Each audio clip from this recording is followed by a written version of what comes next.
CANON G3X. You look good, you feel good, please be a good vlogging camera.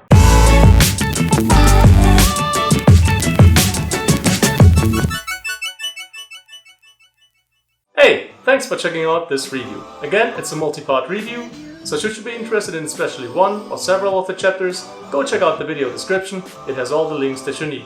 Let's begin. The CANON G3X is a compact super zoom camera that comes with a magnesium alloy body that's completely weather sealed and comes in at a weight of about 730 grams.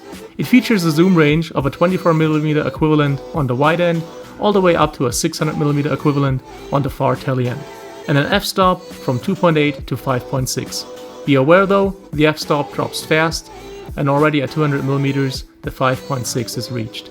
It has both Wi-Fi capability and is NFC ready. On startup, the lens barrel extends a little, and when zooming to the far tele end, extends quite a bit.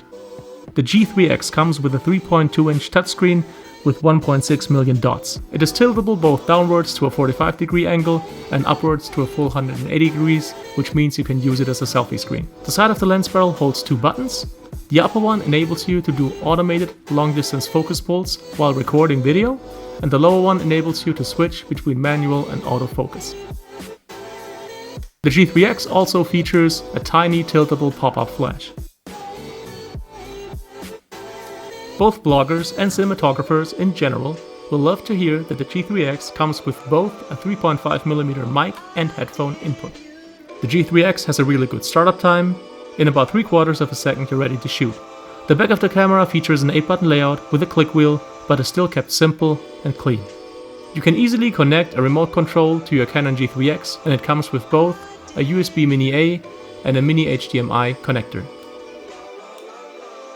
The camera features a 20.2 megapixel 1-inch CMOS sensor and comes with Digic 6 internal processing. The top layout, like the back layout, is kept clean and simple. You got your standard power zoom ring around the shutter button, a plastic multifunction dial, both big aluminum dials for shooting modes and exposure compensation, as well as the on-off and the record button, and of course the hot shoe mount.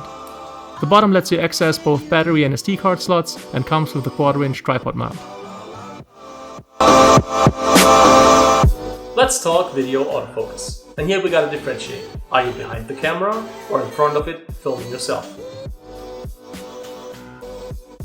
If you're behind the camera, even on the wide end, sometimes the video autofocus, for the life of it, won't focus on the subject that's right in front of the lens. It sometimes has the tendency to stick to the background because that's where it detects the most contrast, and it's a contrast detect system. So that can be very, very annoying. On the other hand, that's not to say it's a bad video autofocus system. Under excellent lighting conditions, like 80 to 90% of the time, you get in focus what you want in focus. But the further you progress down towards the tele end of the super zoom, the worse the autofocus performance gets. At least that's what I experienced during testing the G3X. Like on the 600mm far end of the super zoom lens, in numerous occasions it just couldn't focus. It just couldn't lock on. It just kept searching. So really quickly I transitioned to manually focusing, because really you don't have another choice. But on the other hand, you're probably looking at this camera for the purpose of vlogging. And in vlogging, when you're going to this kind of far tele end, to these high millimeters, you're usually not doing shots in the heat of the moment. These are usually shots that you can take your time with. So manually focusing on the far tele end actually isn't that much of a problem. Maybe it's a little bit of a hassle. Now, if you're filming yourself, it's a different deal. This comes actually with a very good face tracking system. You can register your face, like a front shot, a profile shot, and 2 angle shots, which will make it extremely easy for the camera to recognize your face and focus on it. So under excellent lighting conditions, I found the focusing to be very good. Like 99% of the time, the face was in focus relatively quickly and there were no problems at all. So when you're in front of the camera, it actually is very workable and very good as a vlogging camera, because it locks on your face relatively quickly and stays locked. But also with the face tracking, as soon as lighting conditions worsen, autofocus performance decreases noticeably even with the face tracking. So all in all, I definitely wished they had put a far better video autofocus system in that camera, but it is workable.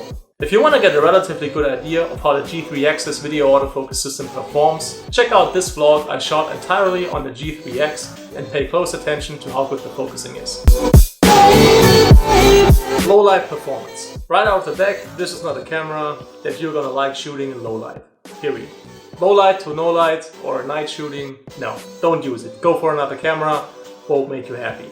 It has a 1-inch sensor, and that's probably due to the restrictions that you get when putting a super zoom lens in front of a sensor. So ISO performance isn't all that good.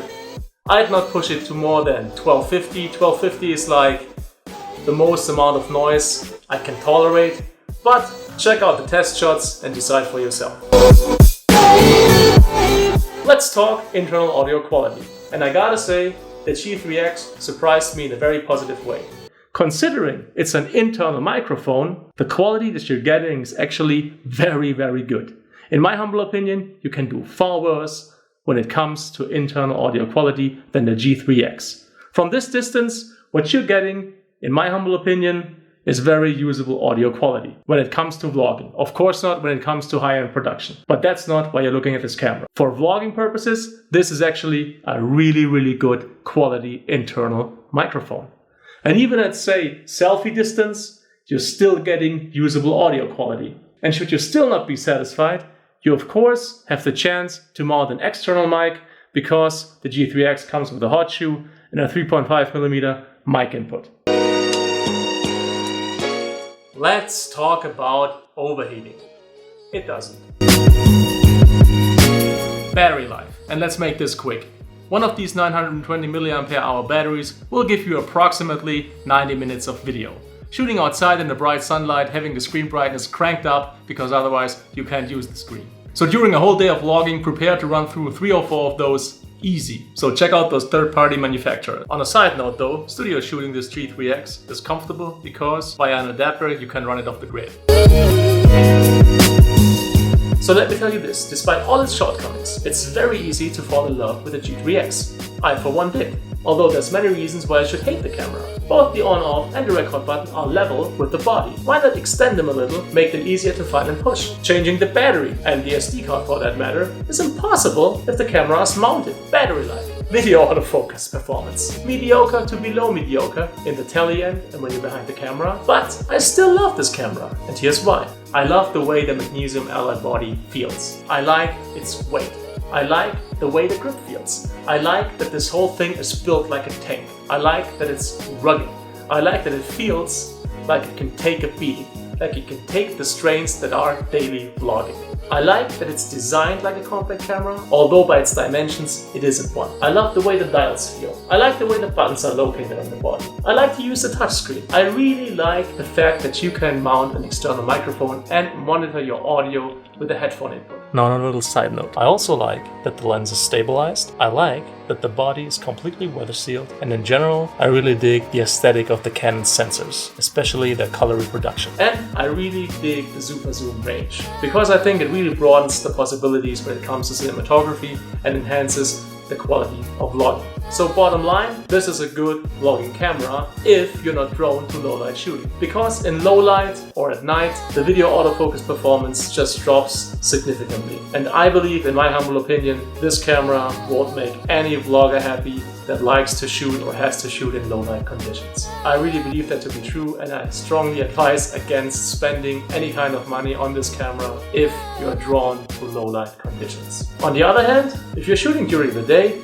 this is a great camera. If you like the way it feels, if you're drawn to it for its form factor and everything that goes with it, give it a try, get something with a return policy in case you decide against it. I use this camera, I love the way it feels, I just love to have it with me, I love to use it, and that's like the first prerequisite to a good vlogging camera. You gotta have it with you, and to have it with you, you gotta have to love it. Specs are really secondary. Oh, and since we're talking handling right now, if this thing is turned off, you can hear something moving inside of the lens barrel. Don't freak out, it's not broken. That's just one loose lens element that's used for stabilization purposes and is held in place via magnets. But these magnets need juice, so as soon as you turn the camera on, the wiggle is gone. So it's not broken, that's just the way it's supposed to work. So if you like this video, please make sure to leave a thumbs up, it'd be greatly appreciated. Any kind of comment or feedback is welcome, and I try to answer quickly. In any case, as always, thank you so much for your time. Thank you for watching and see you again soon.